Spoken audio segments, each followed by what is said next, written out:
Então, nas aulas anteriores, nós estudamos, né, os comandos, as estruturas básicas, os conceitos básicos sobre o pseudocódigo, né, sobre lógica de programação envolvendo o pseudocódigo.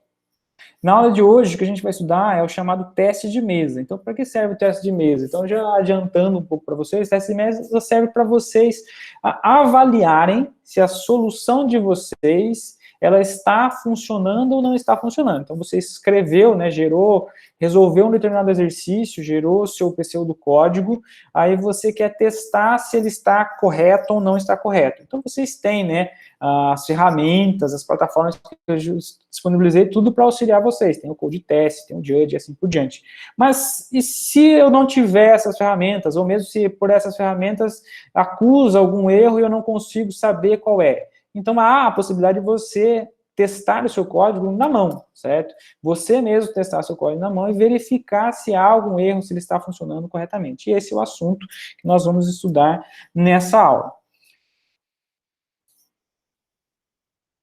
Então, nós vimos, né, que para a construção de algoritmos, há uma certa sequência que nós devemos observar, que é exatamente a sequência de execução que a maioria dos programas, né, segue. Então, todo programa, ele segue uma sequência de execução que é entrada, processamento, saída. Então, existem alguns dados que são lidos, certo? Da entrada, com esses dados eu processo, faço algum cálculo, alguma transformação, uso eles de alguma forma, e isso vai me gerar algum resultado, né, que vai ser exibido para a saída. E cada uma dessas etapas, né, dessa sequência de processamento, está relacionada a uma determinada pergunta. Então, a entrada diz respeito ao quê? Aquilo que eu preciso. Então, o que eu preciso? Então, a resposta, né, que você precisa responder para você determinar o que você precisa entrar é exatamente essa pergunta. O que eu preciso para eu poder fazer aquilo que eu quero fazer, para eu poder chegar na solução do problema? O processamento diz respeito ao quê? Diz respeito à seguinte pergunta: como que eu chego àquilo que eu quero? Então, eu tenho um determinado problema para resolver, ele está pedindo para eu fazer algo, certo? Como que eu chego àquilo que está sendo solicitado, aquilo que eu quero? O processamento, né, essa etapa do processamento diz respeito exatamente a como que eu vou responder a essa pergunta. E já a saída diz respeito exatamente àquilo que você quer, certo? Então, se você tem um problema para você resolver, certo? Você tem o quê? Você tem algo sendo solicitado, que é aquilo que você quer, né, que é a saída. Para que você chegue nisso que você quer, você vai ter algumas informações, né, que vão ser necessárias, que está diz respeito à entrada, que é o que você precisa, e o processamento é exatamente a forma, né, a sequência de passos que você vai executar para que você, a partir daquilo que você tem, certo, disponível, que é o que você precisa, você chegue naquilo que você quer, que é a sua saída. Tudo bem? Então, na construção de algoritmos, né, nós vimos, nós devemos identificar primeiro quem? Primeiro a saída de dados. Se você, já vem aquela máxima, né, se você sabe aonde você quer chegar, você sabe por qual caminho você precisa trilhar, certo? Então, na construção de algoritmos, vocês devem se atentar primeiro à saída de dados. Então, em seguida, você pensar nos passos de como que vocês vão proceder para poder chegar, né, nessa saída esperada. Nós vimos, né, que nos passos para a construção de algoritmos tem 4 passos básicos, né? O primeiro e um dos mais importantes diz respeito ao quê? Ao entendimento do problema. Então, o primeiro passo e mais importante é vocês lerem o enunciado atentamente e tentarem identificar, né, o problema, o objetivo, aquilo que está sendo solicitado para o problema, entender o enunciado, certo? Uma vez entendido o enunciado, entendido o problema, aquilo que está sendo solicitado, então, o segundo passo consiste no quê? Em identificar os resultados que você espera gerar de saída, certo? Então, o que está sendo solicitado como resultado desse problema? A solução desse problema se refere a quais resultados? Isso está relacionado exatamente à saída de dados. Uma vez identificado a saída de dados, o próximo passo que você vai fazer é tentar identificar no enunciado quais dados vão ser fornecidos para o algoritmo. Então, o que você vai ter à disposição, certo? Aquilo que vai ser fornecido para que você chegue na solução, você chegue nesses dados, né, nessa saída de dados esperada. Então, isso consiste em identificar exatamente o que vai ser a sua entrada de dados. Por último, certo? Então, por último, a última etapa é que consiste em você pensar nos passos, no processamento, ou seja, quais devem ser os passos, o que deve ser feito para você transformar as suas entradas nas suas saídas, certo? Então, sempre que vocês se depararem com um problema para ser resolvido, não pensem logo de cara, né, nos passos, na forma como vai resolver o problema. Primeiro, siga o quê? O entendimento do algoritmo, né? Entender aquilo que está sendo solicitado e identificar o quê? Quais as informações que vão ser manipuladas, tanto daquilo que você espera de saída, quanto aquilo que você tem à sua disposição de entrada. Uma vez identificados e entendidos esses elementos, aí sim você tem condições melhores e você pensar em como que você vai processar esses dados a fim de conseguir fazer o processamento deles. A partir da entrada, você levar e gerar o resultado que é a saída esperada.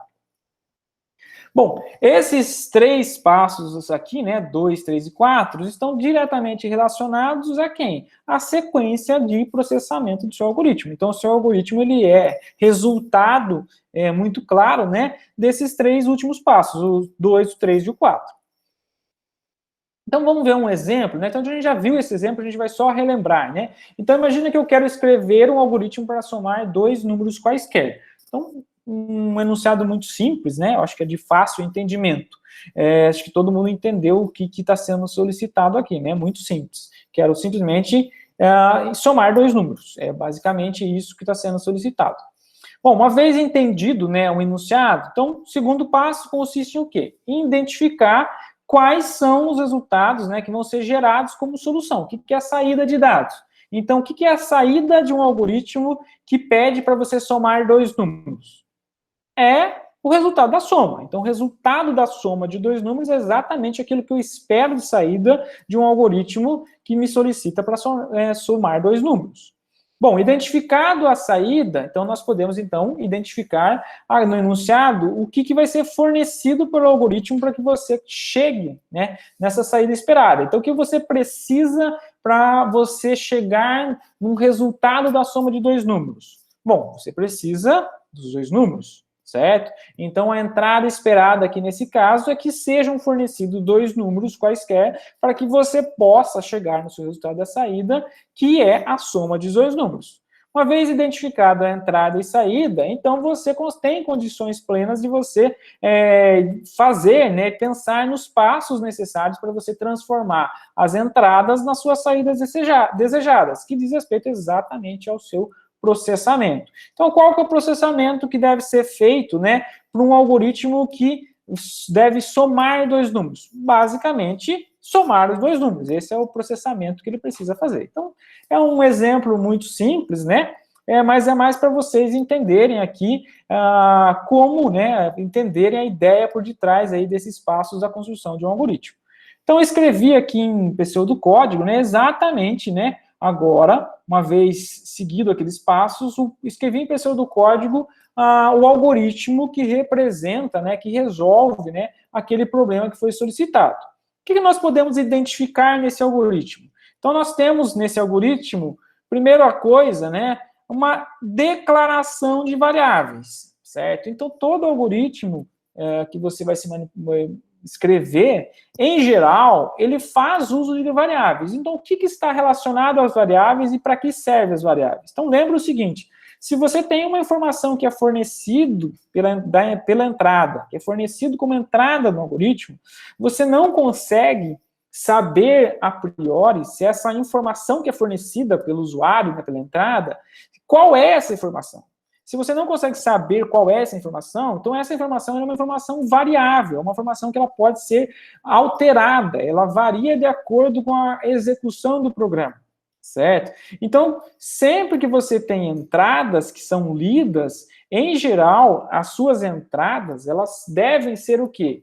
Armazenadas em algum lugar. Então, lembra que o algoritmo, né, o processamento do algoritmo, ele processa informações que são manipuladas pelo algoritmo. Essas informações que são manipuladas pelo algoritmo podem ser fornecidas de fora, né, pela entrada, certo? Ou podem ser obtidas, né, como resultados intermediários ou resultados de algum cálculo, né, ao longo do próprio processamento, tudo bem?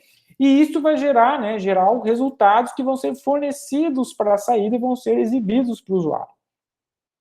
Mas note que os dados que são manipulados durante a etapa de processamento, eles têm que estar armazenados em algum lugar. Então, lembra lá na nossa primeira aula, né, nas primeiras aulas, quando eu mostrei para vocês aquela arquitetura típica, o exemplo do escritório, nós tínhamos, né, logo de início, né, alguns escaninhos auxiliares, e cada um tinha uma finalidade. Então, não sei se vocês lembram, exatamente nesses escaninhos auxiliares, era onde estavam todas as informações que eram manipuladas pelas instruções, né, pelo operador, certo? Então, as informações que são manipuladas pelo algoritmo durante a execução do algoritmo, em geral, elas são variáveis que precisam ser declaradas. Então, todo algoritmo, em geral, tem como início, né, uma declaração de variáveis, que eles vai dizer quais são as informações que vai ser manipulada durante a execução do algoritmo.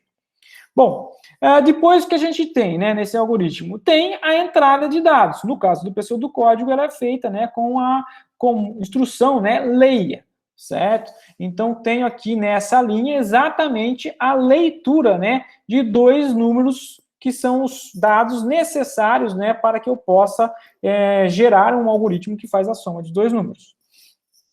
O que eu tenho em seguida? Processamento. Então, olha aqui a sequência do seu algoritmo e a sequência, né, das etapas básicas de execução do algoritmo. Está lá, né? Então, tenho a entrada no algoritmo, eu tenho aqui a entrada, que é uma sequência básica de qualquer algoritmo. Tem o processamento logo em seguida, está aqui, ó, o processamento do algoritmo, que faz exatamente a soma de 2 números, que é aquilo que se propõe a fazer no caso desse exemplo aqui. E tenho, por último, aqui, né, a saída, que é feita em pseudocódigo pelo comando escreva, que vai escrever o resultado da soma dos 2 números, que é exatamente aquilo que eu espero que seja gerado como resultado do algoritmo ali atrás que nós fizemos, certo? Bom, nós escrevemos o algoritmo, certo? Esse algoritmo que foi mostrado ali atrás para fazer a soma de 2 números. Como que nós podemos testar o nosso algoritmo, certo? Se nós não tivéssemos o code teste, se não tivéssemos o computador. Isso é possível? Exatamente esse é o assunto da aula de hoje. É o que a gente chama de teste de mesa. Para que serve o teste de mesa? Ele serve exatamente para simular a execução de um algoritmo sem utilizar o computador, usando apenas papel e caneta. Então, usando somente papel e caneta, como que eu simulo a execução do meu algoritmo para verificar se ele está funcionando de maneira correta, certo? Esse é o objetivo, né? Essa é a ideia por detrás do teste de mesa. Para isso, tem alguns passos que eu posso seguir. Então, quais são os passos que eu devo seguir para realizar um teste de mesa? Então, o primeiro passo é o seguinte: identifique as variáveis envolvidas no seu algoritmo. Então, o primeiro passo para você começar o teste de mesa é identificar quais variáveis você tem no seu algoritmo. No caso do pseudocódigo, isso é fácil, né? Então, as variáveis, elas são declaradas, tem uma instrução de declaração de variáveis. Nesse caso aqui, ó, eu tenho 3 variáveis sendo declaradas, as variáveis A, B e C. Então, nesse algoritmo, tenho somente 3 variáveis chamadas de A, B e C, certo? Uma vez identificadas as variáveis, o que vocês vão fazer? O segundo passo consiste em criar uma tabela com linhas e colunas da seguinte forma. Cada coluna vai representar uma variável. Então, no nosso exemplo anterior, nós temos 3 variáveis. Eu vou fazer uma tabela com 3 colunas, onde cada coluna representa exatamente cada uma daquelas variáveis que nós vimos, certo? Cada linha corresponde às instruções observadas. Então, nós temos as instruções do nosso programa, certo? E para cada linha que eu vou colocar na tabela, corresponde a execução de cada uma das linhas do nosso código, tudo bem? Além dessas colunas, eu vou colocar uma coluna adicional, que é a primeira coluna, que vai servir exatamente para identificar qual é o número da linha que corresponde à instrução que está sendo observada, certo? Então, o que eu devo fazer? Primeiro passo, identifico as variáveis. Segundo passo, eu vou criar uma tabela onde eu vou ter o número de colunas igual ao número de variáveis mais 1, certo? Então, se eu tiver 10 variáveis, eu vou ter 11 colunas, onde 10 colunas são correspondentes às variáveis, e a primeira coluna é sempre para identificar qual é o número da linha que corresponde à instrução que está sendo executada, certo? Uma vez feitas as colunas, eu vou começar a preencher essa tabela colocando uma linha embaixo da outra, adicionando sempre uma nova linha ao final, certo? Cada linha corresponde a execução de uma determinada instrução, tudo bem? Então, no nosso exemplo aqui, ó, nós temos aqui 3 variáveis, conforme eu mencionei, né? Então, eu vou criar uma tabela com 3 colunas, que são essas 3 colunas. Cada uma eu coloquei ali como cabeçalho, né? O nome da variável correspondente àquela coluna. No nosso algoritmo aqui, então, lembra que, além das 3 colunas, eu vou adicionar a primeira coluna, uma coluna que identifica o número da linha que contém a instrução que vai ser executada. Então, além dessas 3 colunas, eu vou adicionar mais uma aqui, ó. No nosso caso aqui, ó, nosso algoritmo tem 3 instruções, certo? Excetuando-se, né, a declaração de variáveis, tem 3 outras instruções, que estão correspondentes, né, às linhas 3, 4 e 5. Então, eu comecei a numeração das linhas aqui como sendo o início, sendo a primeira linha, né? Então, as instruções leia, as instruções de processamento que faz a soma, as instruções de escreva, estão nas linhas 3, 4 e 5. Então, já adicionei aqui na minha tabela 3 linhas, exatamente 3 linhas, né? E marquei aqui nessa informação da linha qual instrução se refere a cada linha. Então, essa primeira linha corresponde à instrução que está na linha 3 do meu código, essa segunda linha corresponde à instrução que está na linha 4 do meu algoritmo, e essa última corresponde à instrução que está na linha 5 do meu algoritmo. Tudo bem? Bom, uma vez construída a tabela, eu vou começar a preencher cada uma das linhas dessa tabela. De que forma? Eu vou, em cada linha, né, tem o número da instrução que vai ser executada, tudo bem? Além disso, tem o quê? Tem os valores que vão ser assumidos pelas variáveis após aquela execução. Então, para cada uma das linhas, eu vou preencher nas linhas quais são os valores que vão ser assumidos pelas variáveis que estão ali naquela linha após a execução da instrução que está marcada, né, que corresponde a essa linha que eu estou preenchendo. Tudo bem? Então, se eu tenho 3 linhas, eu tenho uma linha que corresponde à instrução de número 3, a informação que eu vou preencher para as variáveis, né, nas colunas das variáveis, referente a essa linha correspondente à instrução de número 3, é qual vai ser o valor das variáveis, certo? Após a execução dessa instrução. A gente vai adotar algum formalismo aqui, né? Então, algum formalismo para poder facilitar, né, a gente entender as instruções e aquilo que está sendo feito. Então, quais são os formalismos, alguns conceitos que a gente vai estabelecer aqui, ó?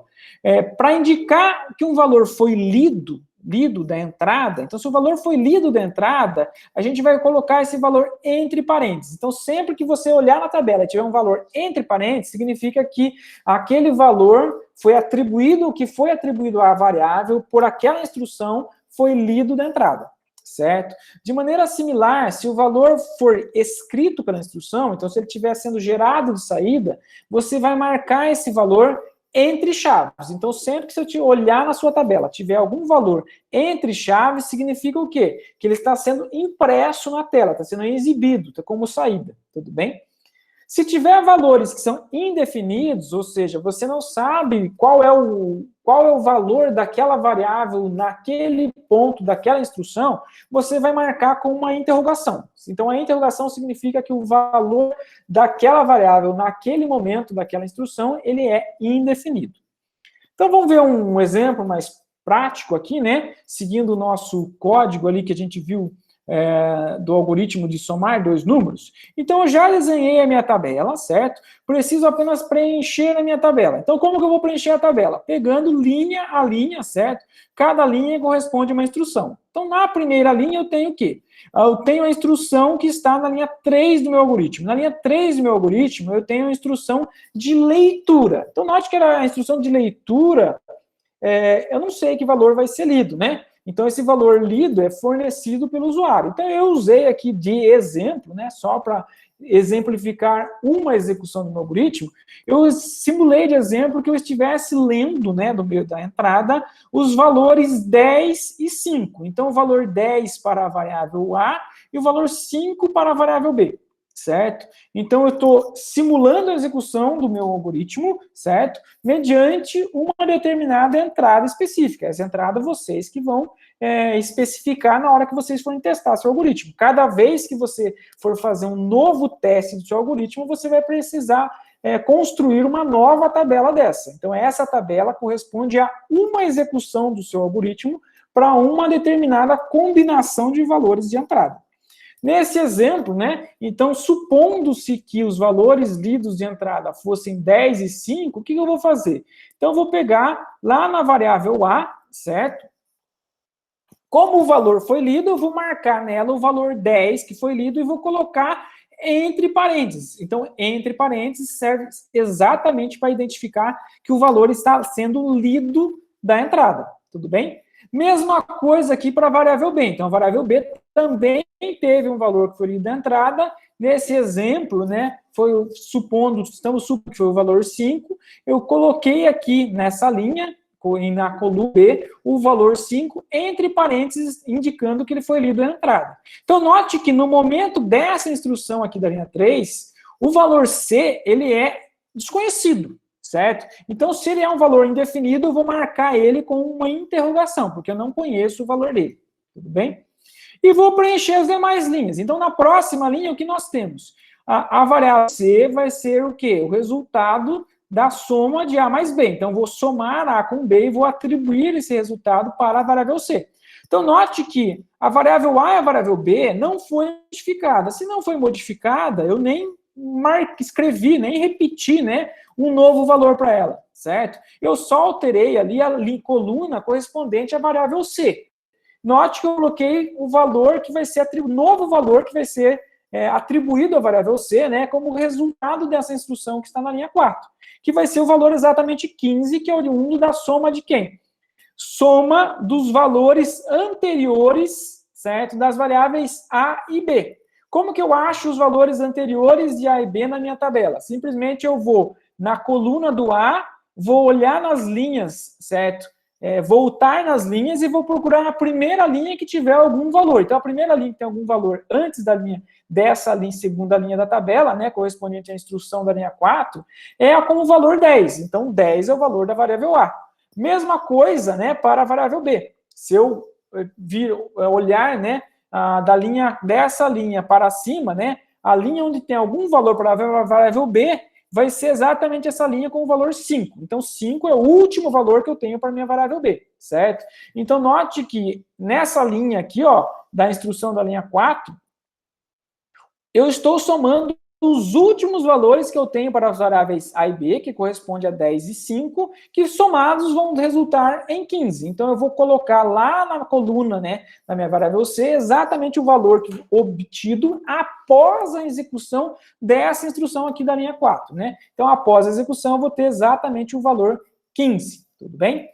E continuo, né? Então, a próxima linha tem uma linha o quê? De saída. Então, note que a saída, ela não está alterando nenhum resultado, né? Ela está manipulando somente a variável C, então eu fui lá na variável C e simplesmente eu copiei, né, o valor anterior da variável C, certo? Note que a saída ele não altera, então simplesmente eu copiei o valor anterior. O valor anterior, mesma coisa. Olhe dessa linha que eu estou no momento, certo? Que é correspondente à instrução da linha 5.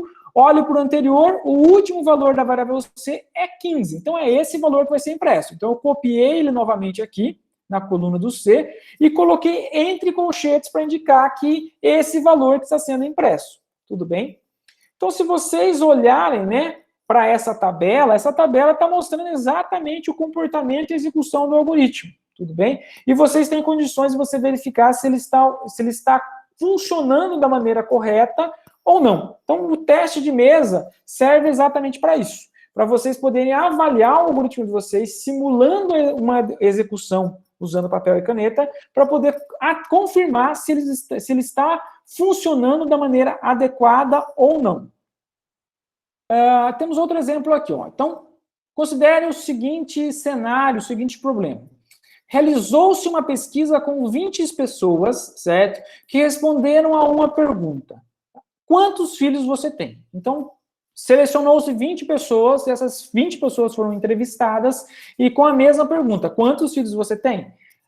O que pede é o seguinte, então pede-se para que você escreva um programa para informar quantas pessoas têm até 2 filhos e quantas pessoas têm mais de 2 filhos. Bom, o entendimento acho que está bem simples aqui, né? Então, o que se solicita? Solicita que, com base nas respostas, né, que foram obtidas das 20 pessoas em relação à quantidade de filhos que elas têm, você informe, né, as quantidades de pessoas que têm até 2 filhos e as quantidades de pessoas que têm mais do que 2 filhos. Então, entendido, né, o nosso problema aqui, né, que está sendo solicitado, nós podemos partir para a construção do algoritmo para resolver esse problema. Então, a construção do algoritmo segue a sequência de 3 passos, naquelas 3 etapas.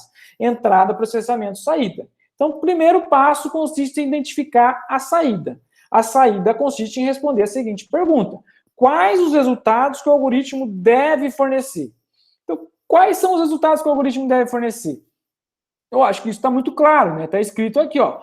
O algoritmo deve informar quantas pessoas têm até 2 filhos e quantas pessoas têm mais do que 2 filhos. É exatamente isso que eu espero de resultado. A quantidade de pessoas com até 2 filhos e a quantidade de pessoas com mais do que 2 filhos.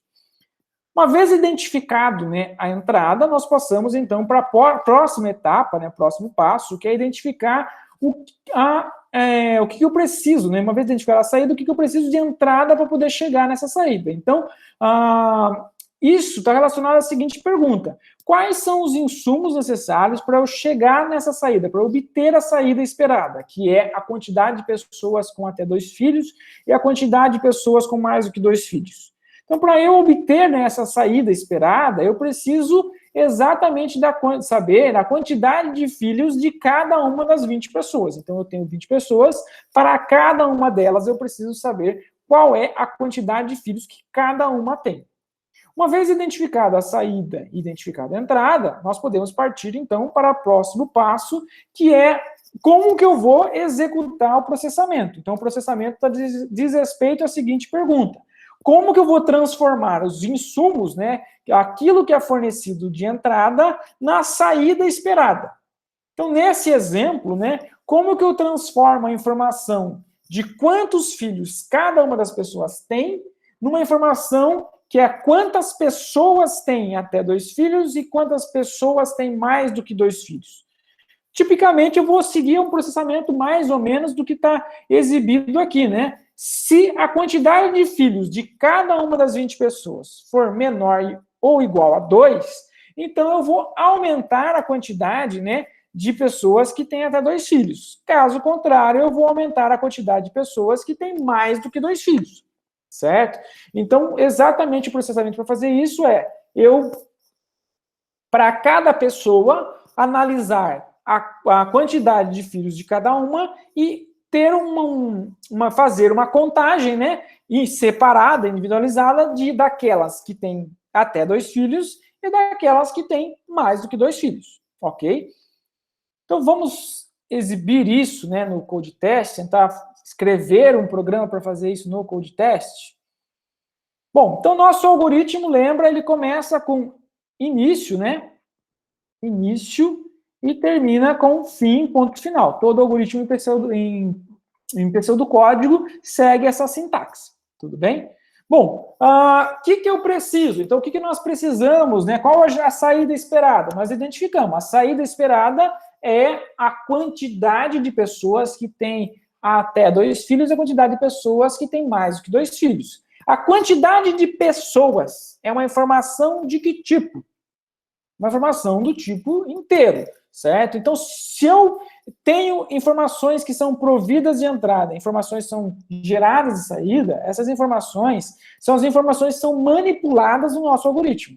Informações que são manipuladas pelo algoritmo, em geral, são informações que correspondem às variáveis. Então, eu preciso declará-las, certo? Então, nesse caso, eu vou declarar uma variável do tipo inteiro, certo? Correspondente exatamente às informações que eu espero de saída. Então, eu espero de saída quantos tem até 2 filhos, eu vou chamar aqui de máximo 2, significa pessoas, quantidade de pessoas com até 2 filhos, no máximo 2 filhos, e uma outra variável chamada mais que 2, que é a quantidade de pessoas que têm mais do que 2 filhos. Ok? Uma vez declarar essas variáveis, né, corresponde ao quê? A minha saída esperada. Além dessa saída esperada, eu preciso o quê? De entradas. E as minhas entradas são informações também que são variáveis. Tudo bem? Quais variáveis eu vou ter, então, para informação de entrada? Bom, eu tenho 20 pessoas fornecendo informações, certo? Então, eu vou ter informações de 20 pessoas. Então, uma primeira alternativa que vocês poderiam pensar é o seguinte: para cada uma das pessoas, nós declaramos uma variável distinta. Então, vou chamar aqui de filhos 1 como sendo a variável que contém a informação da quantidade de filhos da primeira pessoa, certo? Então, note que a quantidade de filhos de uma pessoa é uma informação também do tipo inteiro. Se é do tipo inteiro, posso declarar uma variável do tipo inteiro. Se eu tenho 20 pessoas, então eu vou ter filhos 2, filhos 3 e assim sucessivamente, certo? Até chegar nas 20 variáveis, filhos 20. Declarei as variáveis, né? Então, coloco lá ponto e vírgula no final. Então, está aqui a sintaxe de declaração de variáveis. O nome do tipo, seguido de 2 pontos, seguido da minha lista de variáveis que vão ser declaradas, separadas por uma vírgula e terminado com um ponto e vírgula no final. Ok? Bom, então, para cada pessoa, o que eu devo fazer? Eu devo questionar a ela qual é a quantidade de filhos que ela tem. Com base na quantidade de filhos que ela tem, a gente vai fazer exatamente aquele processamento que a gente indicou ali atrás, né? Se a quantidade de filhos for menor ou igual a 2, eu vou aumentar, né, a quantidade dessa variável chamada máximo 2, que armazena exatamente a informação de pessoas que têm até 2 filhos. Caso contrário, eu vou aumentar a quantidade de pessoas que têm mais do que 2 filhos, correspondente a essa variável chamada mais do que 2. Bom, se eu tenho quantidades, eu preciso o quê? Então, lembra que antes de manipular as variáveis, tem que tomar cuidado de vocês verificarem se elas forem inicializadas. Então, se eu estou contando quantas pessoas têm uma determinada quantidade de filhos, ou mais ou menos do que 2 filhos, eu vou inicializar essas quantidades, né? Então, máximo 2, como sendo 0. Eu vou fazer a contagem e começo a contar de 0. Então, máximo 2 e mais que 2 vão receber os valores inicialmente como sendo 0. Ok? Bom, uma vez inicializado, já posso, então, começar a fazer o processamento. Então, qual que é o processamento que eu tenho que fazer? Então, o processamento tipicamente eu vou ler, né? Vou questionar a primeira pessoa, ou vou questionar cada pessoa, então vou ler a informação, né, da quantidade de filhos da primeira pessoa. Então, como que eu faço isso? Com a instrução leia, que eu vou ler a entrada, e a variável que vai ser lida. Então, aqui eu estou lendo e obtendo a informação da quantidade de filhos da primeira pessoa, certo? De posse dessa quantidade de filhos, qual o processamento que eu devo fazer? Então, eu vou verificar essa quantidade se ela é maior ou menor do que 2. Então, se filhos 1, que é a quantidade de filhos da primeira pessoa, for menor ou igual a 2, então o que eu tenho? Então, significa que eu tenho uma pessoa, certo? Que tem menos do que 2 filhos, que tem no máximo 2 filhos. Quem controla a quantidade de pessoas com no máximo 2 filhos é essa variável que eu chamei aqui de máximo 2. Então, vou pegar essa variável chamada máximo 2 e vou aumentar, né, o valor dela de 1. Então, vou somar 1 ao valor que eu tinha antes no valor dela. Ok? Caso contrário, né, então, se essa variável, se a quantidade de filhos for maior do que 2, então, quem conta o número de pessoas, note que aqui eu não estou contando o número de filhos, eu estou contando quantas pessoas. Então, essa variável filhos 1 corresponde a uma pessoa. Então, esse incremento aqui, mais 1, significa que tem uma pessoa, certo, que foi identificada, que tem no máximo 2 filhos. Caso o valor do filhos que ela informou seja menor ou igual a 2. Caso contrário, eu vou colocar nessa pessoa no grupo do mais que 2. Então, mais que 2 vai ser mais que 2 mais 1, certo? Bom, feito isso, né, então tem um conectivo condicional aqui, né, se, senão, se começa com a palavra se, uma expressão lógica, né, o seguido de então, seguido das minhas ações, nesse caso tem uma única ação, então não preciso declarar um bloco, seguido de senão, seguido da ação aqui, né, quando o resultado da expressão for falso, seguido de fim se, terminado em ponto e vírgula no final, ok? Bom, temos 20, né, pessoas sendo entrevistadas. O que eu posso fazer? Então, a alternativa aqui é repetir, né, exatamente isso que está sendo feito para as 20 pessoas. Então, eu vou lá, né, posso dar Ctrl+C, Ctrl+V, vou mudar simplesmente a informação aqui dos filhos que está sendo lido. Então, ó, tem essa aqui, a variável filhos2 corresponde, né, a quantidade de filhos da segunda pessoa. E eu posso repetir isso, né, para os 20, né, as 20 pessoas, e lá no final eu vou ter o quê? Eu vou ter exatamente a última pessoa sendo entrevistada, que é correspondente à variável filhos20. Uma vez que eu terminar de entrevistar todo mundo, eu posso escrever o resultado aqui. Então, eu posso escrever o resultado que vai ser o máximo 2, né, e o mais que 2, que diz respeito exatamente às quantidades de pessoas que têm até 2 filhos e que têm mais do que 2 filhos. Essa é uma solução possível? É uma solução possível, certo? Então, se nós voltarmos aqui, ó, eu fiz, ó, exatamente essa solução. Tá aqui exatamente essa solução que foi a primeira solução que eu fiz. Observe um detalhe nessa solução, certo? Note que eu tenho uma repetição de um padrão aqui, né, muito parecido, que se repete exatamente 20 vezes. Então, esse conjunto de instruções aqui, ó, esse conjunto de instruções, note que ele se repete exatamente 20 vezes. E foi exatamente isso que eu fiz lá no code teste. Eu dei Ctrl+C, Ctrl+V, repeti por 20 vezes e só troquei o número aqui, ó. Ok? Bom, se vocês escreverem um algoritmo, certo? Então, nós geramos uma primeira solução e se vocês testarem, vai funcionar, ok? Se vocês escreverem um algoritmo e nesse algoritmo vocês identificarem esse padrão de repetição, algo está se repetindo, note que vocês têm o quê? Uma quantidade, nos casos de vocês, que ele só vai funcionar para um número fixo de pessoas, que nesse caso vai ser somente 20. Certo? Se vocês trocarem para 50 pessoas, para 100 pessoas, 200 pessoas, vocês vão ter que ir lá no algoritmo de vocês, alterar o algoritmo de vocês, ficar dando Ctrl+C, Ctrl+V, replicando até chegar a 100 pessoas. E note, imagina ter que declarar 100 variáveis aqui, ó. Isso vai ficar inviável, tudo bem?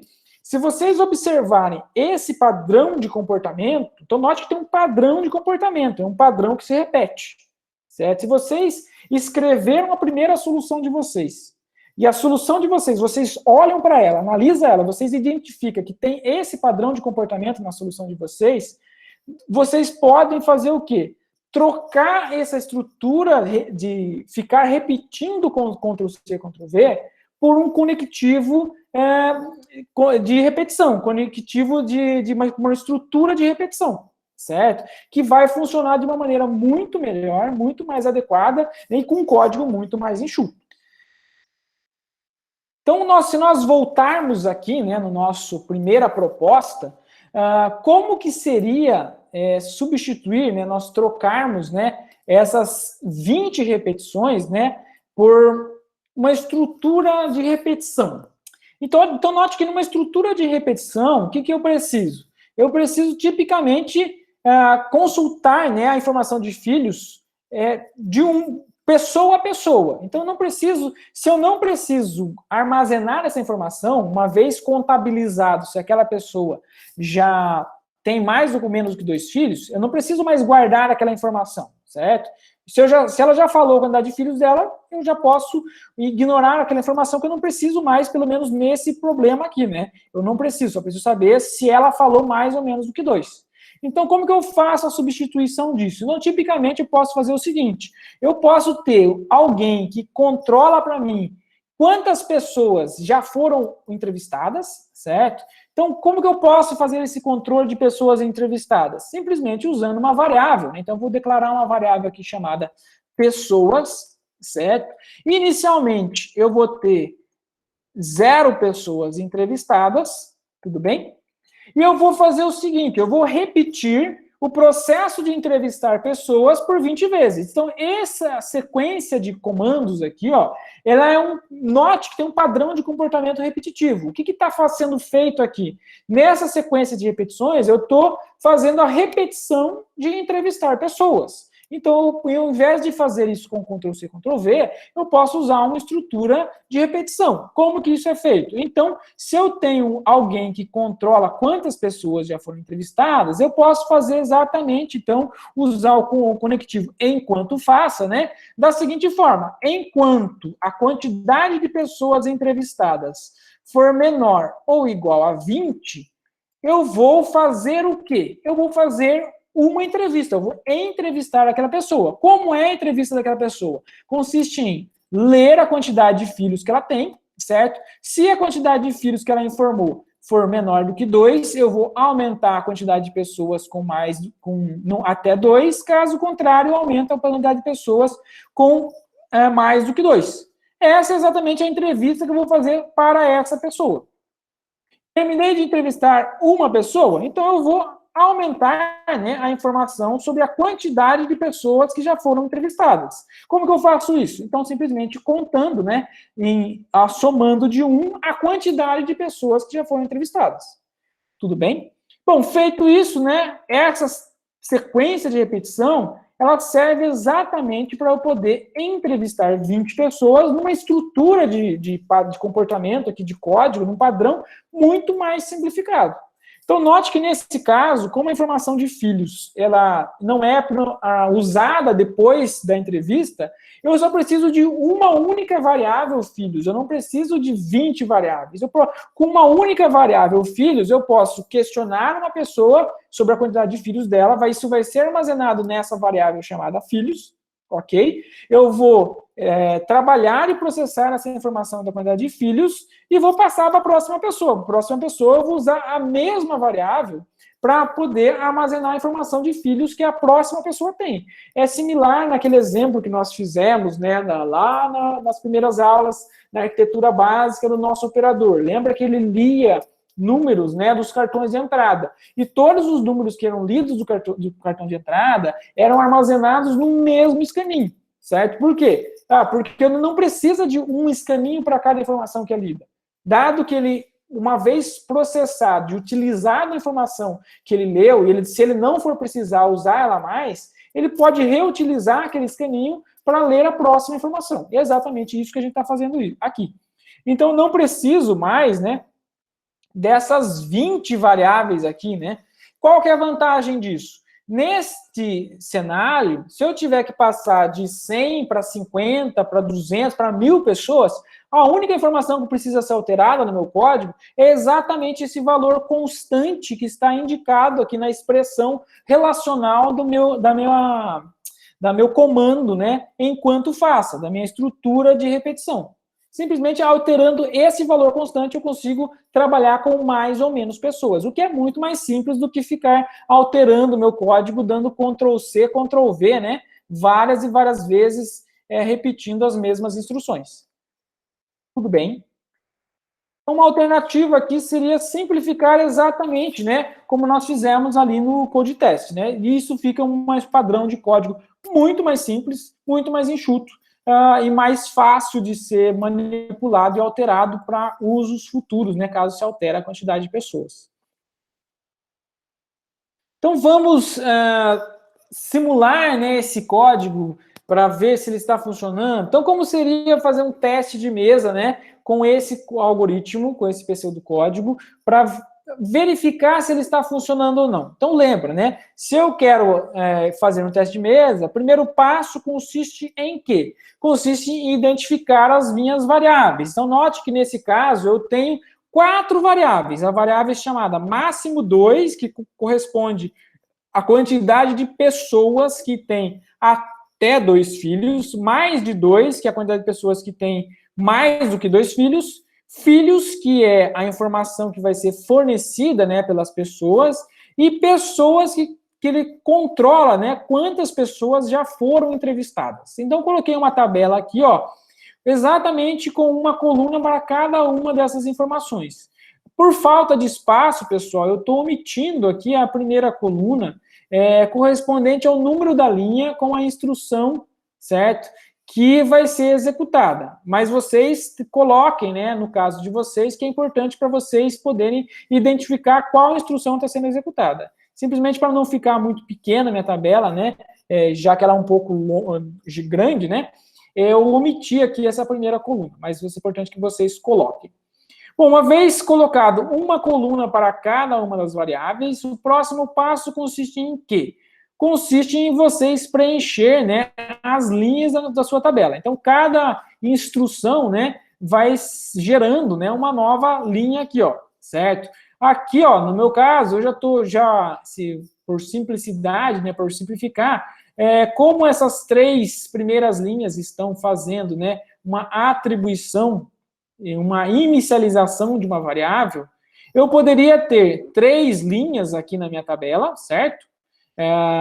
As linhas 3, 4 e 5, ou no meu caso, eu já, na informação de linhas, uma opção que você pode ter se você quiser, note que a informação de linhas, ele não precisa ser uma linha, se você quiser, você pode pegar um grupo de linhas. Então, no meu caso aqui, eu estou indicando que as linhas que estão sendo executadas são as linhas de 3 até 5, e não uma linha específica, certo?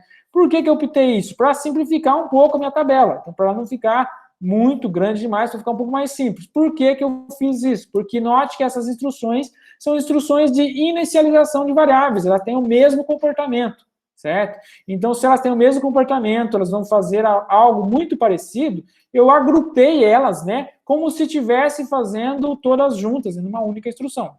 Tudo bem? Idealmente, eu recomendo que vocês separem. Uma vez que se vocês já tiverem com prática já em fazer testes de mesa, vocês vão ver que vocês podem fazer esses grupinhos que vai simplificar a sua tabela e vai ficar mais fácil, né? A tabela vai ficar mais enxuta. Então, aqui no meu caso, né, as linhas que estão correspondendo aqui não é a 3, a 4 ou a 5, é o conjunto das linhas 3 até 5. E o que é feito nesse conjunto de linhas de 3 até 5? Tipicamente, as variáveis máximo 2, mais de 2 são inicializadas com 0, certo? Que está sendo feito aqui. E a variável pessoas é inicializada com 1. Note que para a variável filhos não foi inicializado, o valor ele é desconhecido. Se o valor é desconhecido, eu coloco interrogação.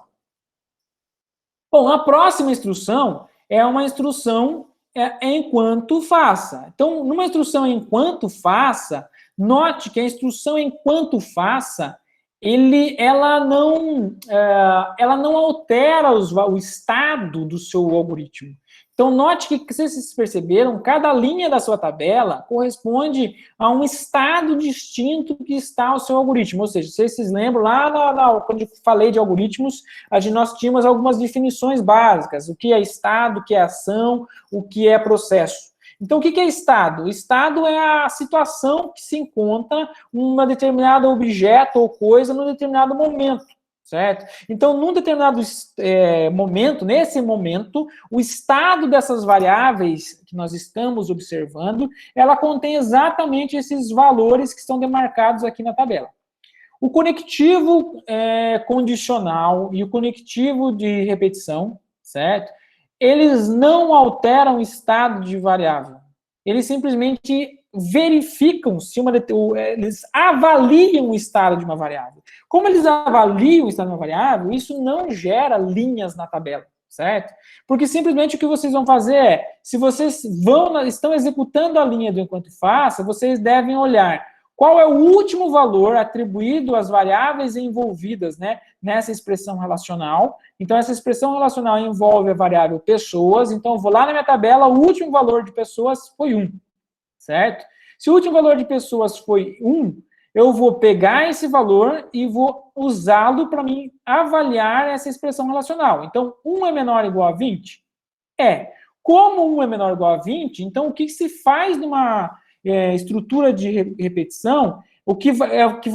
Você vai usá-la para decidir se a próxima instrução vai ser o que está dentro do bloco de repetição ou se você vai pular, né, esse bloco de repetição e vai executar a próxima instrução. Então, simplesmente para isso que serve a estrutura de repetição. Ela não vai marcar uma nova linha na tabela, ela vai decidir para você, né, ajudar você a decidir se você deve executar a próxima linha, que vem logo em seguida, ou se você vai pular todas as linhas que estão dentro do bloco de repetição. Então, nesse caso, como o valor de pessoas é 1, eu vou executar a próxima instrução, aquela que está dentro do bloco de repetição. Então, a próxima instrução dentro do bloco de repetição, ó, essa é a instrução de número 6, né? 7, né? Então, 5, 6, 7, instrução de número 7, o que eu vou fazer? Ela pede para fazer a leitura de uma determinada variável. Então, supondo, né, que eu li, né, um determinado valor, estou considerando uma determinada simulação, né, então eu li, a primeira pessoa informou que tem 2 filhos. Então, faço a leitura, o que eu faço? Coloco o valor que foi lido entre parênteses para indicar que foi lido da entrada, certo? Foi um valor lido. Então, nesse caso, na variável filhos vai conter o valor 2. Bom, se eu estou dentro da estrutura de repetição, a próxima instrução, naturalmente, é essa condicional aqui, ó. Ok? Então, note que a instrução condicional, o comando C, assim como o comando enquanto, ele verifica o estado de uma determinada variável, mas ele não executa, certo? Ele não é uma instrução que vai executar ou vai alterar o estado da variável. Então, o que é a verificação que ele faz? Se filhos menor ou igual a 2. Bom, vou lá na variável filhos, certo? Verifico o valor que está lá. O valor que está lá é 2. 2 é menor ou igual a 2? É. Se é menor ou igual a 2, isso implica que a próxima instrução que vai ser executada é correspondente a essa linha que está aqui, ó, certo? Que eu estou indicando aqui, que está aumentando a quantidade de pessoas com até 2 filhos. Tudo bem? Então, isso é importante. No seu teste de mesa, se vocês se depararem com instruções, com estruturas de seleção ou estruturas de repetição, os comandos correspondentes às estruturas de seleção e às estruturas de seleção, eles por si só não geram linha na tabela, porque eles não fazem nenhum processamento que altera o estado. Certo? Se eles não alteram o estado das variáveis, não há por que você adicionar uma linha na tabela. Então, eu vou adicionar a linha na tabela para instruções que alteram os estados, certo? Para que ela serve? Para você saber decidir qual é a próxima linha que você vai adicionar. Então, aqui você tem 2 opções nessa estrutura de seleção. Você pode adicionar a instrução dessa linha aqui, ó, certo? Quando eu tenho filhos menor ou igual a 2, ou dessa linha de baixo aqui, né? Quando eu tenho uma quantidade de filhos maior do que 2. Tudo bem? A estrutura de seleção serve exatamente para você decidir qual delas você vai adicionar na tabela. Então, nesse caso, foi adicionada exatamente essa linha que está aumentando a quantidade de pessoas com até 2 filhos. Como que é feita essa instrução? Então, ó, eu tenho o nome da variável num comando de atribuição do lado direito, certo? Se ele está do lado direito, como que eu faço? Eu vou lá na minha tabela, nas linhas anteriores, e na coluna correspondente à variável máxima, vou procurar o último valor que eu tenho para ele. Então, o último valor foi 0. Então, vou pegar esse valor 0, vou substituir por esse valor dessa variável máxima que está do lado direito, vou somar, né, com o restante da expressão, que é 1, então 0 mais 1 vai dar 1, e aí sim eu vou colocar nessa linha aqui, né, o novo valor da variável máxima. Então, o novo valor vai passar a ser 1. Tudo bem? Bom, terminado esse conectivo, né, de seleção, eu vou lá para essa instrução aqui, dessa linha que está aumentando a quantidade de pessoas. Então, como que é executar essa instrução? Mesma coisa, ó, tem uma instrução de atribuição, do lado direito eu tenho a variável pessoa. Se estiver do lado direito, eu vou lá na minha tabela, olho nas linhas anteriores, aonde está o último valor da variável pessoas. O último valor era 1. Certo? Então, eu vou substituir esse valor por 1, eu vou somar com o resto da expressão, que é mais 1, então 1 mais 1 dá 2, vou pegar o resultado, e esse resultado é que vai ser colocado, então, nessa linha que eu estou preenchendo aqui, ó. Tudo bem? Então, nessa linha que estou preenchendo, estou colocando aqui o resultado 2 para a quantidade de pessoas. Note que eu usei a mesma estratégia, né, de agrupar várias linhas. Então, aqui, ó, eu não estou executando uma linha de cada vez, eu estou agrupando todo esse conjunto de linhas aqui, ó, que estão dentro dessa estrutura de repetição enquanto, fim enquanto. Tudo bem? Vocês podem fazer isso se vocês quiserem. É importante que vocês saibam que o efeito aqui, o efeito conjunto desse conjunto de linhas aqui, ó. Tudo bem? No início, se vocês não tiverem tanta familiaridade, recomendo fazer separado, uma linha para cada instrução. Bom, uma vez terminado, né, essa última instrução do laço de repetição, né, do enquanto, para onde que a gente volta? Nós voltamos lá para o teste da condição. O teste da condição não altera estado. Se não altera estado, não adiciona linha. Então, como que eu vou fazer testar a condição? Eu vou olhar a variável que está lá é pessoas. Eu vou na coluna de pessoas, né, referente à variável pessoas, vou olhar o último valor que está atribuído para a variável pessoas, que é o estado dele nesse momento. O último valor é 2. 2 é menor ou igual a 20? Se é menor ou igual a 20, significa que as instruções que vão ser executadas são essas que estão dentro do meu laço de repetição. Então, dentro do meu laço de repetição, o que eu tenho? Primeira coisa, a leitura, né, da quantidade de filhos. Então, faço a leitura da quantidade de filhos, suponha, né, que o valor lido foi 1. Então, eu coloquei lá na variável filhos uma nova linha, correspondente à leitura desse novo valor, né, que foi 1, e coloquei entre parênteses, né, esse valor 1 para indicar que ele foi lido na entrada. Bom, vou executar agora as demais linhas, que são essas que estão aqui embaixo. Nessas demais linhas, o que eu tenho? Bom, estou verificando se a quantidade de filhos é menor ou igual a 2. Tem um conectivo condicional, uma estrutura de seleção, não altera estado. Lembra? Certo? Então, filhos é menor ou igual a 2. Então, olha o último valor que está lá na variável filhos, vou na coluna da variável filhos, o último valor é 1. Ele é menor ou igual a 2? Então quem vai ser executado vai ser essa instrução que está aumentando a quantidade de pessoas com até 2 filhos. Como que eu executo essa instrução?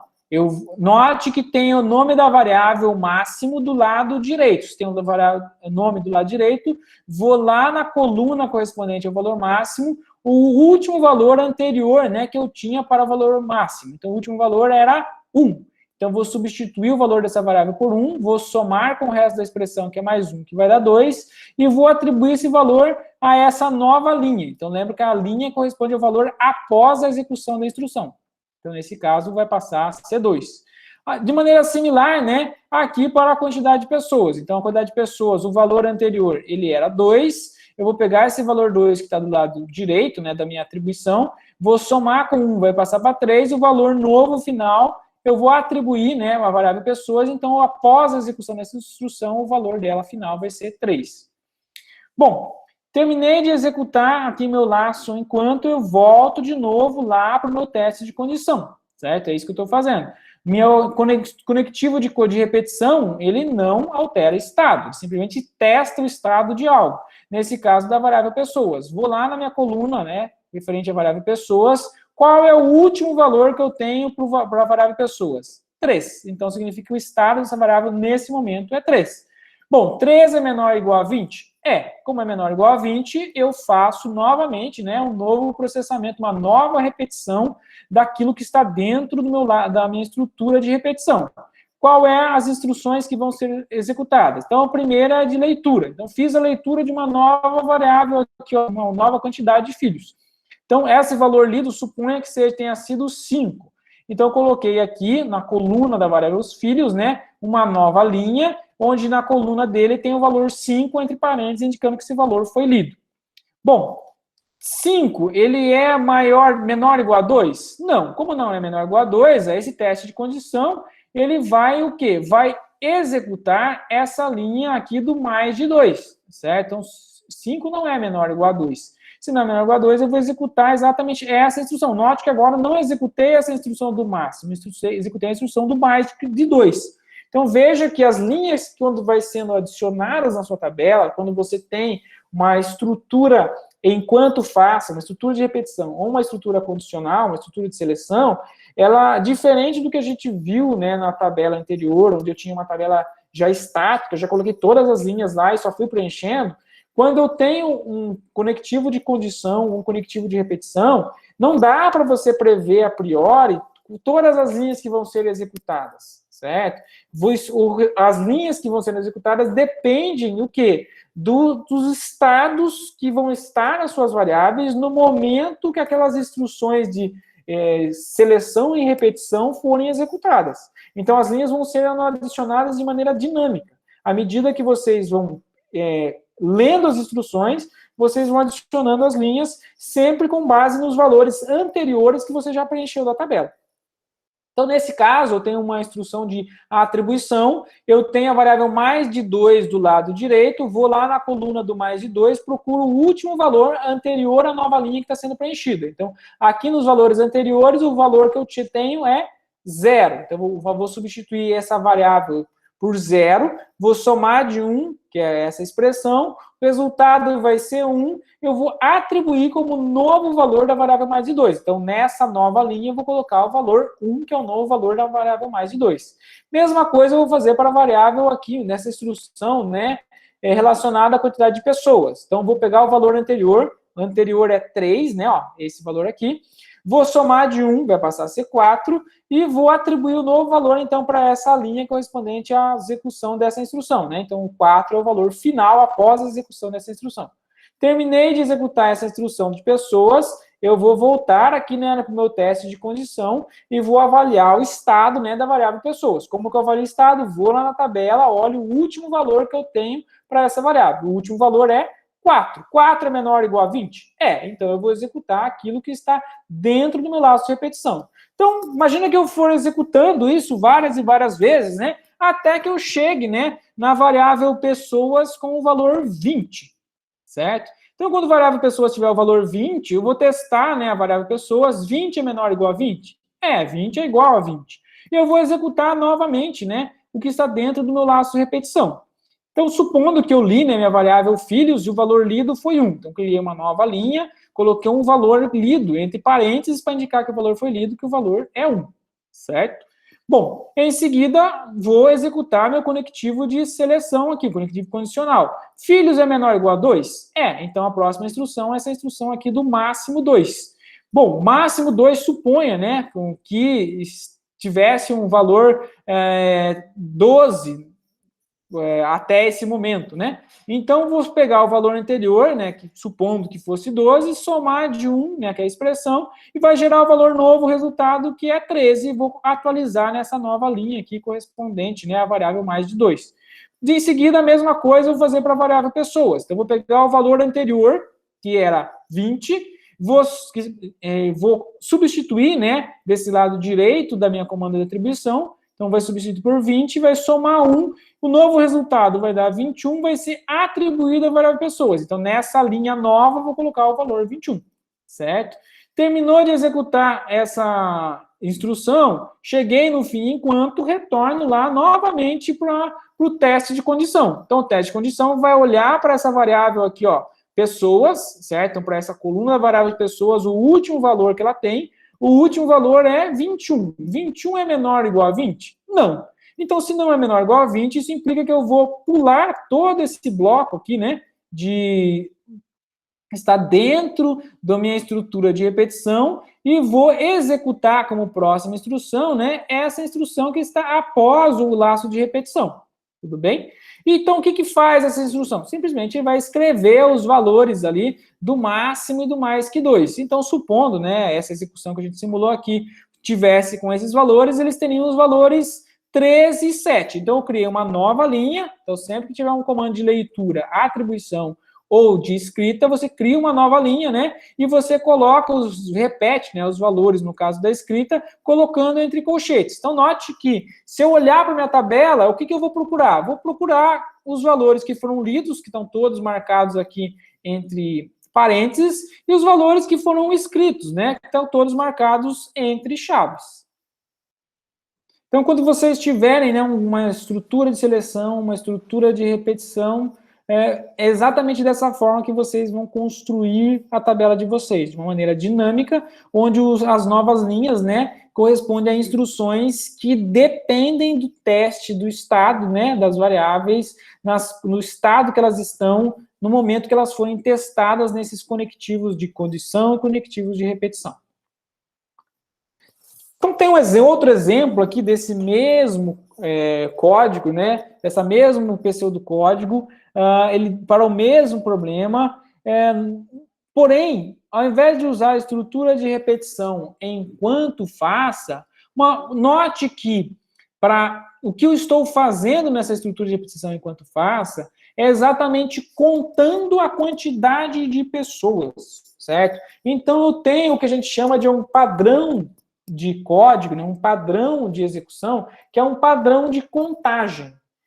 Quem faz muito bem esse papel de padrão de contagem é a estrutura de repetição por contagem. Então, uma forma que você pode simplificar o código de vocês é se vocês escreveram o algoritmo de vocês, certo?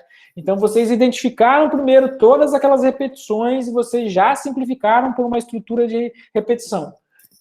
Além disso, simplificou por uma estrutura de repetição. Vocês olhou no código de vocês, vocês identificaram que tem um padrão na estrutura de repetição de vocês, que é um padrão que está fazendo contagem de algo. Vocês conseguem simplificar um pouco melhor ainda o código de vocês se vocês trocarem a estrutura de repetição por teste, certo? Por condição, por uma estrutura de repetição por contagem. Então, note que a diferença aqui, então, desse lado direito, eu coloquei exatamente uma solução usando uma estrutura de repetição por contagem, ao invés de usar uma estrutura de repetição por condição. Note que o seu código ele fica mais enxuto. Por que isso acontece? Porque a estrutura de repetição ela engloba, né, 3 ações, que é a ação de inicializar a sua variável de controle. Então, note que essa variável pessoas, ela está servindo como uma variável para controlar a quantidade de pessoas que já foram entrevistadas.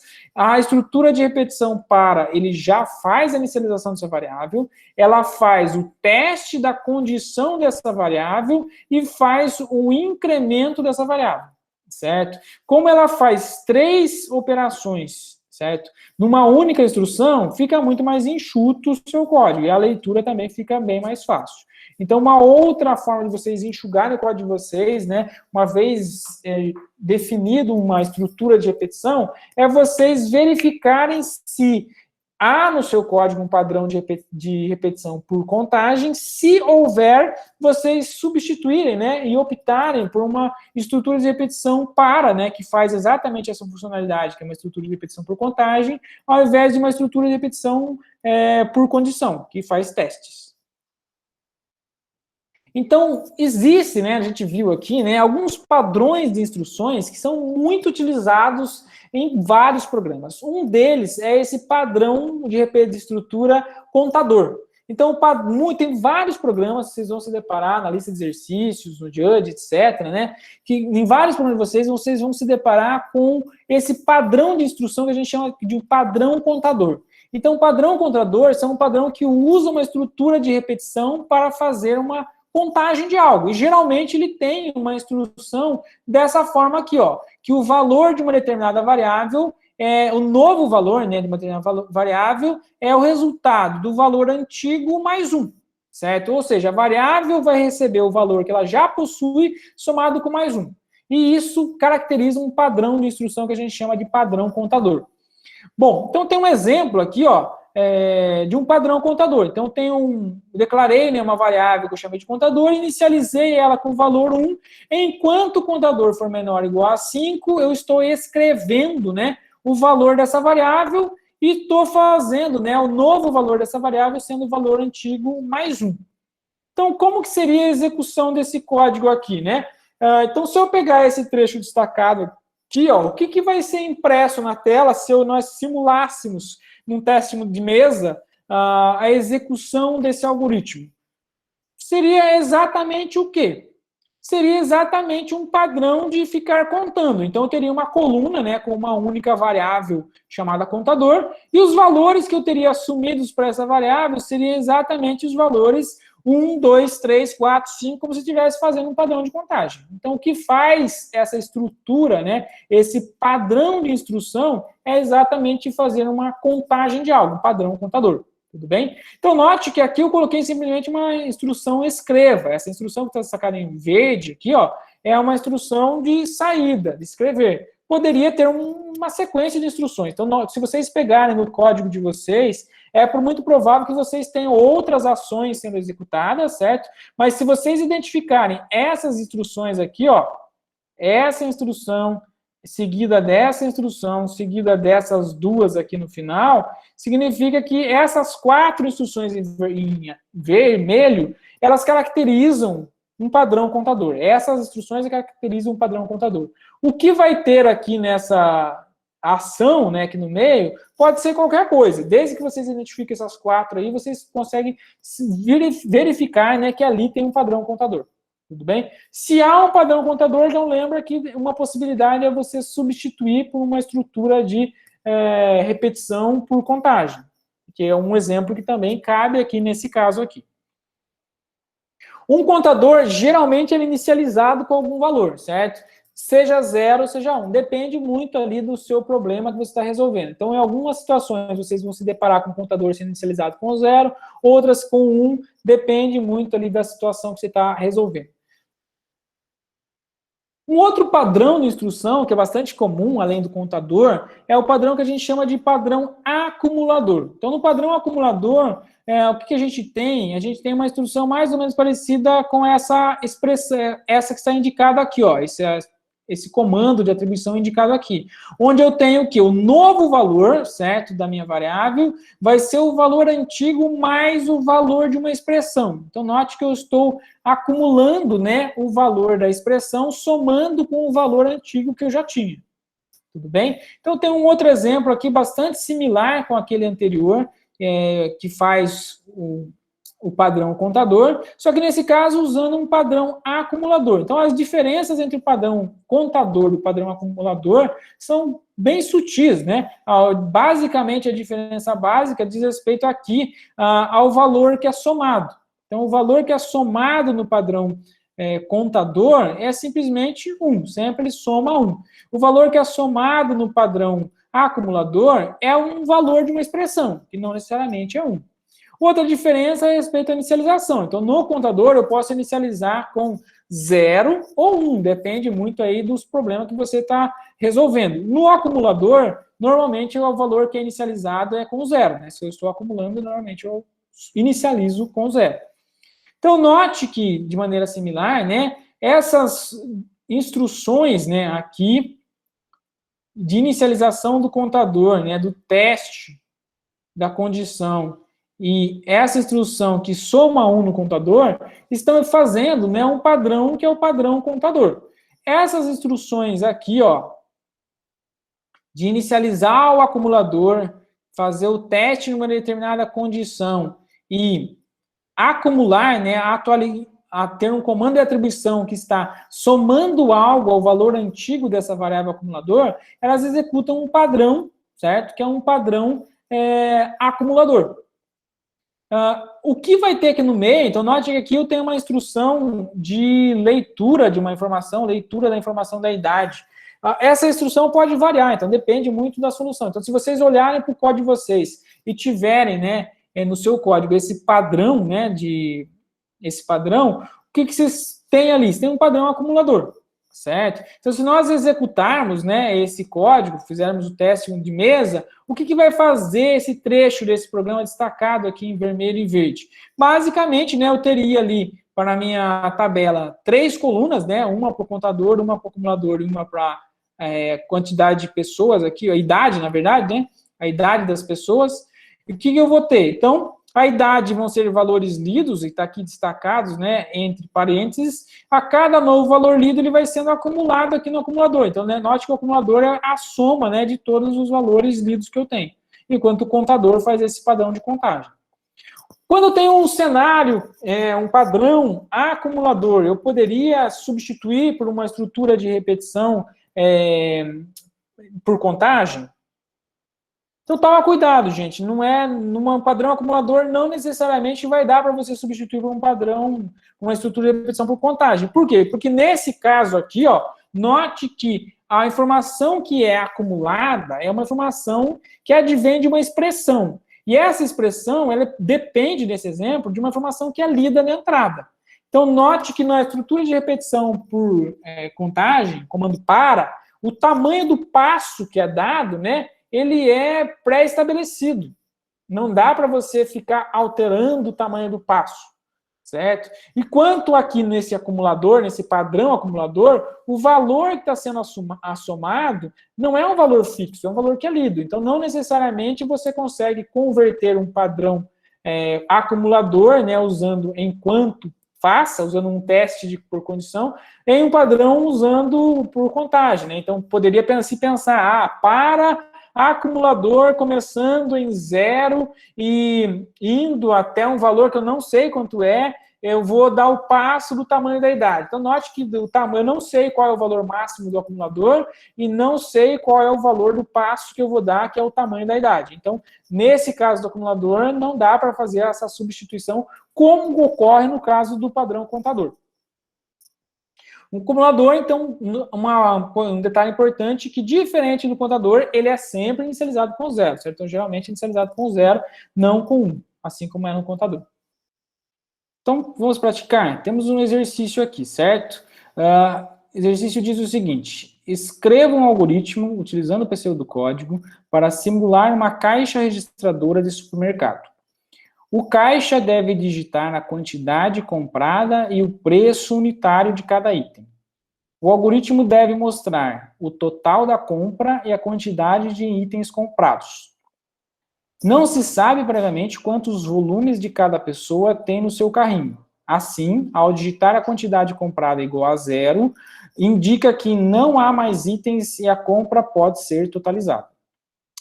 Então, o primeiro passo consiste no quê? Entender, né, aquilo que o algoritmo está solicitando, entendimento daquilo que está sendo pedido no seu problema. Eu acho que, no geral, né, é bem simples. Pensa como se você estivesse chegando com o seu carrinho no caixa do supermercado. Então, quando você chega com o seu carrinho no caixa do supermercado, o atendente, né, que vai no caixa, ele não sabe quantos itens tem no seu carrinho, certo? Então, como que você simula essa ideia de não saber a quantidade de itens? Pela informação da quantidade de itens sendo indicada como sendo 0. Certo? É isso que está indicando uma observação aqui nesse problema. Bom, qual que eu espero de saída, né? Então, lembra que uma vez entendido aquilo que está sendo solicitado, o que está sendo solicitado, você está simulando um ambiente num caixa de mercado. Chegou o carrinho de compras, você vai colocar os produtos no balcão, colocou os produtos no balcão, você tem o quê? A informação da quantidade de produtos e o preço de cada produto. A pessoa do balcão vai pegar aqueles produtos, passar, né, pelo balcão, colocar na sacola e vai registrar os valores e as quantidades dos produtos. É exatamente isso que pede para ser feito. Então, o que é a saída esperada, né? Então, a saída esperada está identificada exatamente aqui, né? Então, o algoritmo deve mostrar o quê? O total da compra, certo? Então, cada produto tem um determinado valor, certo? E você comprou uma determinada quantidade de produtos, eu quero que você some, né, os valores e as quantidades dos produtos e mostre, né, ao final. Então, a saída esperada é o total da compra, o valor total da compra que deve ser pago e a quantidade de produtos que foram adquiridos. Bom, para gerar esse resultado de saída, né, o que você precisa que seja fornecido de entrada? Então, o que é a sua entrada? Está aqui, né? Então, a sua entrada é exatamente a quantidade comprada e o preço unitário de cada item. Então, a quantidade comprada e o preço unitário de cada item diz respeito à informação que vai ser fornecida como entrada, certo? Lembrando que, um aspecto importante, que é essa observação dita aqui, né? Que ao digitar quantidade comprada igual a 0, né? Indica que não há mais itens, certo? Então, a digitar a quantidade comprada igual a 0, você tem a indicação que todos os itens da sua compra, né, a sua sacola de compra já foi inteira finalizada. E você pode, então, a partir de agora, finalizar e exibir o resultado. Então, vamos entendidos, né, a ideia do algoritmo, o processamento, a entrada e a saída, vamos, então, para a parte do processamento. Então, tem aqui, né, no nosso pseudocódigo, vamos escrever, então, esse algoritmo em pseudocódigo. Então, todo algoritmo em pseudocódigo começa com as palavras início e termina com fim e ponto final, que demarca o quê? O bloco principal do nosso algoritmo, certo? Bom, o que eu tenho de saída e o que eu tenho de entrada. Então, lembra que as informações de saída e de entrada diz respeito aos dados que vão ser manipulados pelo algoritmo. Então, dados que são manipulados pelo algoritmo correspondem ao quê? Exatamente a variáveis, né? Então, se eu tenho que declarar variáveis, normalmente as variáveis são muito relacionadas às informações que são manipuladas pelo algoritmo, as quais estão muito diretamente ligadas às informações que são lidas da entrada ou geradas como resultado de saída. Então, ali, o que eu preciso ler de entrada ou gerar de saída? Eu preciso ler de entrada a quantidade de itens que eu tenho para cada item, né? Certo?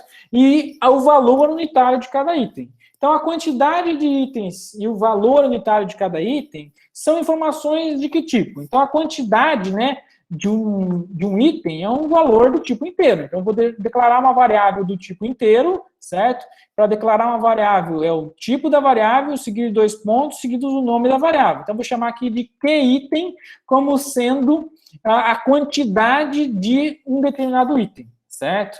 Além disso, essa quantidade de um item tem o seu preço unitário. Então, o preço, né, de um determinado item é um valor real, certo? Então, eu vou declarar uma variável aqui do tipo real, então, tipo real, 2 pontos, nome, né, da variável, que eu vou chamar de p-item. Então, p-item corresponde ao preço unitário de cada item. Isso é o que eu espero de entrada.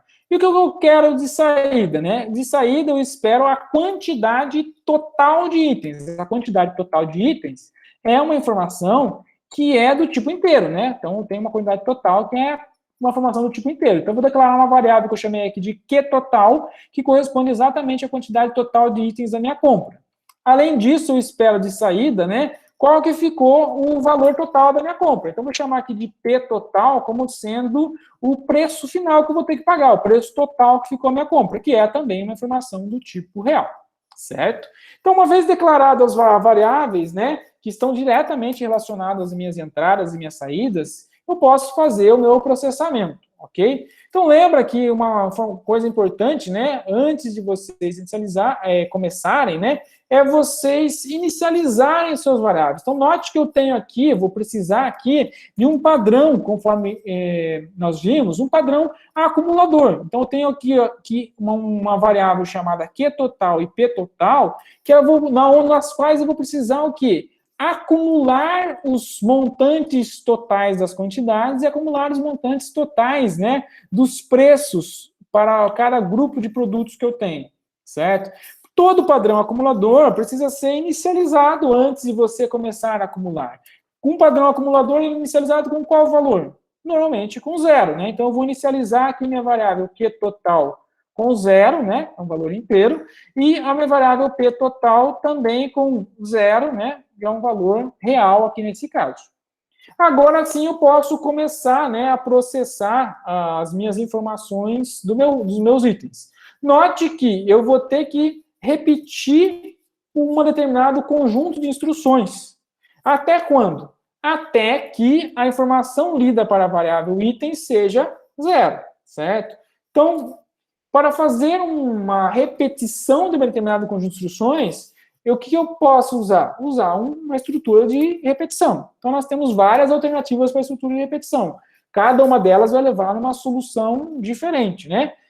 Eu vou optar por seguir exatamente essa lógica que eu acabei de mencionar aqui, né? Eu vou repetir uma determinada conjunto de instrução até que a quantidade de itens seja 0. Então, note que nessa frase já tem exatamente o conjunto, né, da estrutura que eu preciso para o meu algoritmo, na minha própria fala, né? Então, eu vou repetir, né? Repita um determinado conjunto de instruções até o quê? Até que, no meu caso, até que a quantidade de itens, né, que está na variável QItem seja igual a 0, certo? O que eu vou repetir? Qual é o conjunto de operações que eu vou repetir? Eu vou repetir a seguinte conjuntos. Eu vou ler a informação, né, a informação de um item, e a informação do preço de um item, certo? Então, eu vou pedir, né, para o meu usuário fornecer de entrada, bom, quantos itens você tem, qual é o preço unitário desse item. De posse dessas informações, então, eu posso fazer o nosso padrão acumulador. Então, o padrão acumulador, como que ele funciona? Ele funciona da seguinte forma, eu tenho uma variável, né, para o qual é atribuída o valor anterior da variável, que é o próprio Q total, no caso das quantidades, certo? Somadas em uma determinada expressão. Então, nesse caso, o que eu quero acumular são a quantidade de item. Então, eu vou simplesmente somar a expressão, que é a quantidade do item que eu tenho. Mesma coisa para o preço. O preço, quero o quê? Acumular, né, os valores dos preços de cada grupo de itens que eu tenho. Então, o P total, que é o preço total que vai ser pago, vai ser o acumulado do preço total que eu já tenho até o momento, mais o quê? Mais o preço que eu vou pagar por um determinado conjunto de itens. Então, note que eu tenho a quantidade de itens e o preço unitário de cada item. Para esse conjunto de itens que tem esse preço unitário, qual vai ser o preço total a ser pago? O preço total vai ser o preço de cada item vezes a quantidade de itens que eu tenho com esse preço unitário, certo? Então, nesse padrão de repetição aqui, eu estou simplesmente passando, né, simulando como se estivesse passando cada item pelo caixa, né, e ele está registrando cada um dos itens.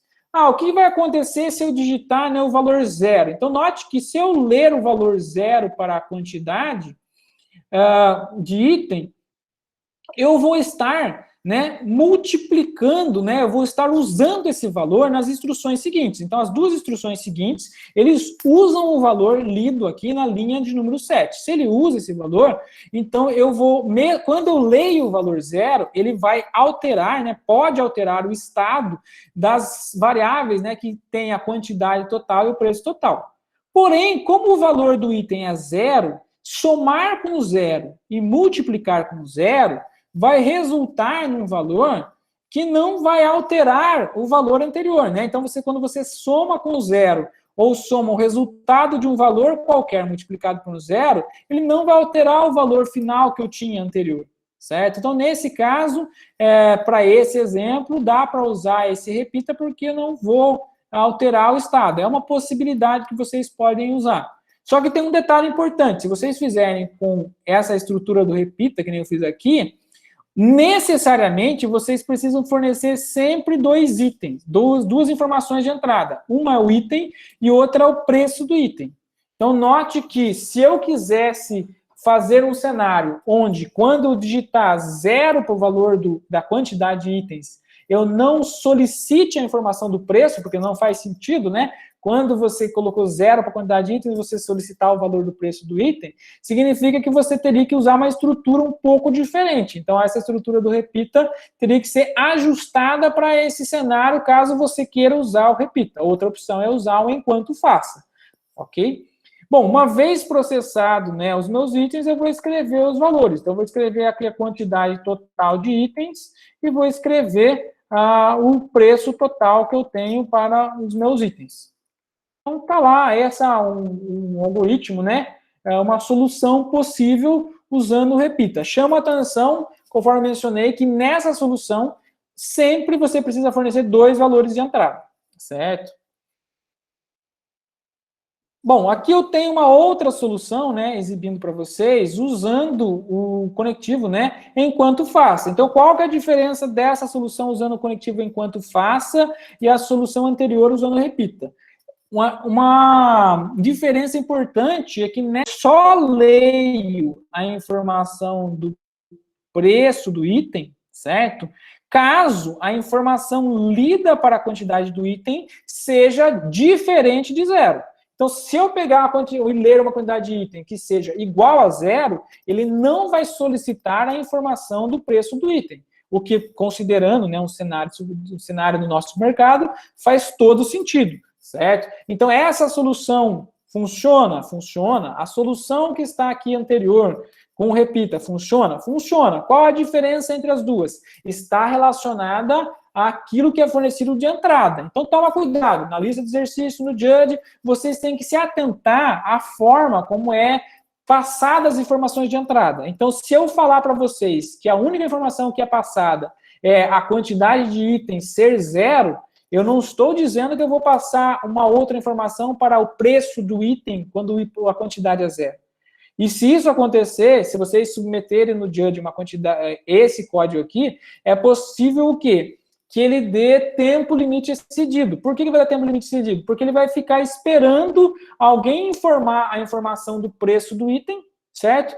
Que é algo que nunca vai ser informado. Então, se lá na definição do exercício tiver escrito que não vai ser, só vai ser informada a quantidade do item igual a zero, essa solução aqui pode ser, né, pode não funcionar adequadamente de acordo com a definição do exercício. Nesse caso, vocês têm que adotar um padrão similar a esse que está sendo exibido aqui, ó, essa outra solução.